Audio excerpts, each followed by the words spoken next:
President Trump kicking off his midterm campaign push, warning Iowa voters about what's at stake here if the Democrats win back control of Congress. Fox News contributor and former presidential speechwriter Bill McGurn joins us now. Good morning to you, Bill.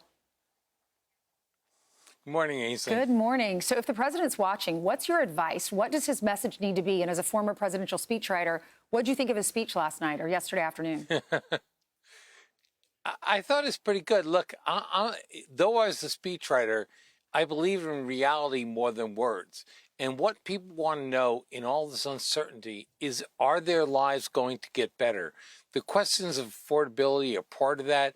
People need to feel the economy growing, see their kids getting jobs, see opportunity coming up. I think we're getting a little, but that's what I would concentrate on.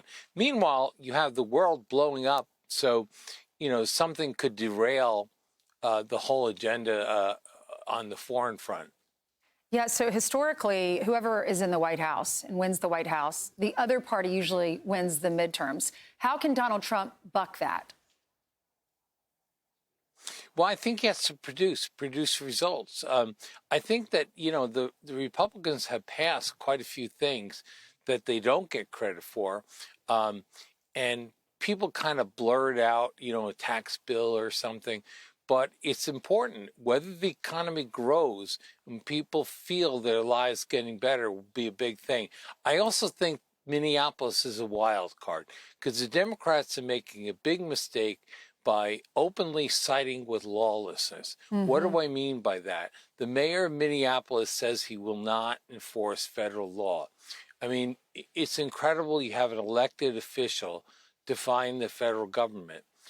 We haven't had that in a few decades.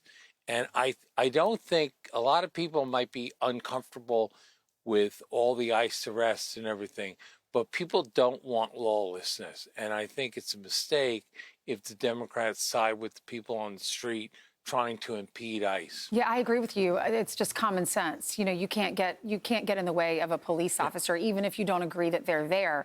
And when you're watching all these stories about what's happening in Minnesota, Minneapolis in particular, who wants to live there? And that's kind of the message spreading around the country. The leaders can't get control of what's happening. Donald Trump is sending in new leadership there. So we'll see how that all plays out. But as we're all getting ready and preparing for our taxes, there's no tax on tips. There's no tax on Social Security. There's no tax on overtime. Gas prices are down. Donald Trump was talking about the stock market, said it's record-setting stock market in recent weeks. So all of this is going to help the American taxpayer. And then interest rates could go down when we have a new chair, which is coming up in a few months. So how will that affect the voter? Because we're still 10 months out from the midterms. Well, as I say, if it's all good news, if it works to feed the economy and feed opportunity, it'll be great. If it doesn't, Republicans have a problem. In other words, I don't really believe in messaging problems. I believe in substance problems. And there's a lot of things that look good for the economy now. That, in other words, good, that something good is coming. And we have to campaign on it. And Trump is right. We have to call attention to it because the press won't call attention to Republican achievements. Yeah, I mean, we have to remember if Democrats win, we could go back to those open borders. The reason we're having this problem in Minneapolis is because we have so many criminal illegals here. And presidents in the past, including Joe Biden, allowed for open borders. Donald Trump has closed our borders. No one, zero, been able to come across illegally. So we have to remember where we were a year and a half ago. Thank you so much, Bill, for coming on. We appreciate it.